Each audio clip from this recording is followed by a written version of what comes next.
So our text is called Black Archive, and I have no images, so I will make them at some point. But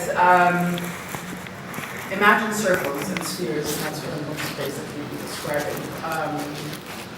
Images of spherical objects of some kind. Okay, so Black Archive. It is the 28th of October, 2010. We are sitting on bleachers in an auditorium that was once a small garage, now converted into a theater space, Rawabit, an annex to the Townhouse Gallery in downtown Cairo. It is the third day of a symposium called Speak Memory on archival art practices in Cairo and the region. The moment in which the need for such a symposium is described by the curator of Vivente, della, is being born of a current cultural renaissance in the Middle East over the past 10 years.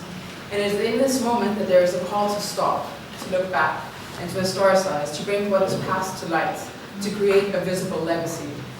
She says, when talking of a renaissance, it is natural to take a look at previous periods and local and regional art history. She asks, what kind of material is there available for those who wish to learn about the region's modern art history? And adds, there seems to be a general consensus that the existing scholarship on the region's modern art history is scarce and unsatisfactory. Primary sources are scattered and semi-invisible. At this point, I stop to highlight a few words. Shed light, highlight, make it speak, and join forces to get it out there. And so one must ask, or I was asking then, why this consensus on so much light and illumination? Why is there this consensus in the room to get things out? An assumption that making things more legible will afford more activity, power, rights, knowledge, and information towards a multiplicity of narratives. But is this decision not based on one narrative? Why join forces to get something out? Is there not a need to understand an alternative logic of the withdrawn, of the dark, of the unilluminated, as a mode of force? Is it a given that there is not activity in that which is not visibly active and withdrawn? Is something formless and seemingly unmoving, illegible, necessarily outside of force? Does it not allow in its withdrawal another narrative, a circular, formless narrative, which may, through another logic, afford a different sensibility, a sensual knowledge from the body, for one's basic matter? 2. Tai Chi. In the Chinese martial arts of Tai Chi, two opponents stand in a circle. Their movements must remain in silence. If a foot falls out of the circle, the game is over. Inside the circle is a battle of circles, whose axis must remain sturdy. The aim is to neutralize force by maintaining a formlessness. It is called enticing into emptiness. The aim, when being pushed by your opponent, is to disappear. And this is not by yielding to step back.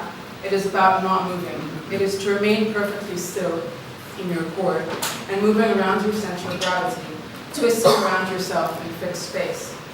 If you tense and become form, become structured, a frozen structure, if only for a second, you have a weak point which can be attacked. To maintain yourself in the circle is to not overpower, but to absorb. And it is to know how to maintain position such that power does not force you to take steps in any one direction, such that you would be kicked out of the circle and outside of the game. 3. Formlessness. A, these are definitions. A, having no definite form, shapeless. B, lacking order. C, having no material existence. D, amorphous clouds of insects, an aggregate of formless particles, a shapeless mass of protoplasm. E, belief in a world filled with formless but often malevolent beings. F, having no body, a ghost, a monster, a kraken, a rock. 4, an unapprehended mass. A piece of land is bought by a payment.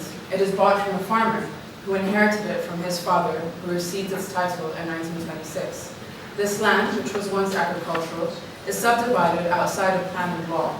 It is without construction permits, and its transfers are unregistered, and thus there is no archival trace that is legible or visible or recognizable of this land as part of the city and the laws and the ledgers of planned land.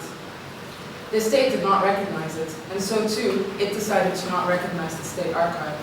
This mutual unrecognition becomes a means of securing tenure.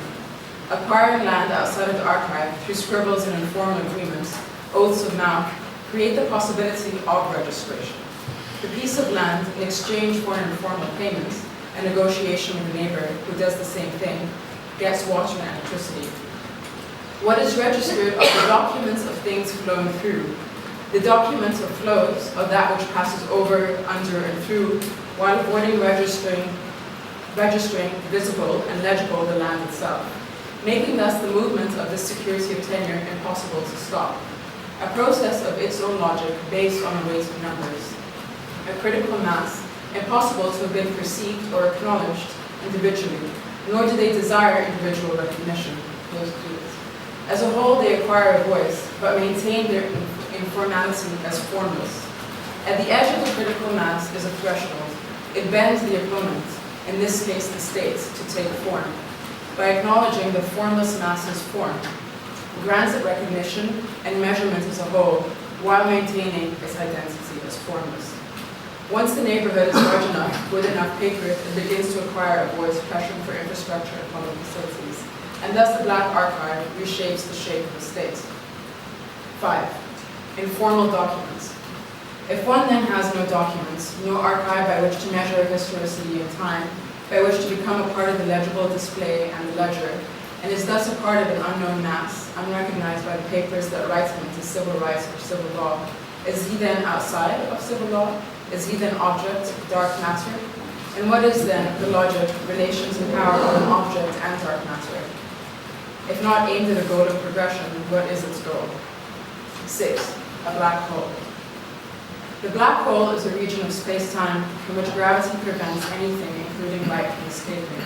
The hole is black because it absorbs the light that hits the horizon, reflecting nothing. A black hole cannot be perceived because of its invisible interior. The presence of a black hole is only inferred in a moment of interaction. That is after the point of no return, when the visible illuminated matter falling into the black hole, unbeknown to itself, forms a temporary disk marking the moment of the visible's passing. A black hole cannot be apprehended. It is only in the wake of visible readable matter being absorbed into it, being bent out of shape and entering into another logic and reason that can be used to measure the black hole's mass and location, and then it disappears again. Any information about the shape of the object is lost to outside observers. It is purely essential space.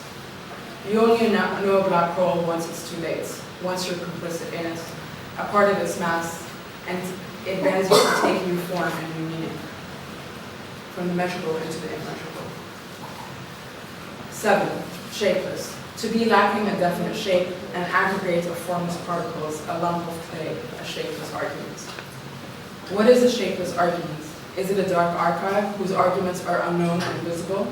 Is it one which is not organized in such a way that is clear and understandable by structure and order, or perhaps by way of another meaning? Is it shapeless for other reasons? Shapeless for its reasons, ethics, and goals being unreadable, unfathomable. Its emotions and desire for reason and recognition withheld. Is it an argument outside of anthropomorphic reason, whose source of reason is fathomless, obscured in this mass outside of gravity, of the laws of the land, outside of the subordination to life functions that ensures the preservation of the species? But a particular kind of propagation, one which can be apprehended, surveilled, analyzed, and made to speak. 8. The Black Archive is a withdrawn force. It is a compound made from the collective energy of the objects inside it. Their image and visibility as individual objects does not speak, but their cumulative power as a negative force begins to act as a mass, like a magnet, a deep attraction to that which one cannot see. The Black Archive, if closed as a structure, is in actuality an open dark space, which does not delineate linear time or history, but its force, a circular force in a circular time, or outside it. The value of what could have been legible in the visible archive, the need to measure history, progress, and its display as a pledge to the future, is replaced in the Black Archive by the force of formlessness. If the objects within the Black Archive do not speak of their individual gestures as accounted subjects, and their significations are illegible in that blackness, they become legible only by that which is not there, a formlessness, a loss of light, but a gain in power. Okay, I think I'll stop there. Oh no, okay, sorry, there's lots. 9. At the final session of the symposium, a programmer, the producer of art, for example, ends by saying, neoliberalization has generated a tendency towards a logic of externalization, debt reduction, privatization of social programs. One must consider that it is not exclusive, it is hungry. It wants us to review ourselves within it.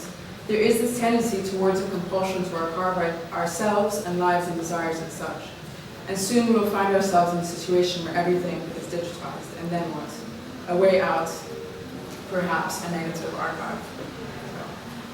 So, anyway, so these are basically just some of the ideas around this text of the Black Archive, which is somewhat linked to another text about apathy, which I mentioned last time.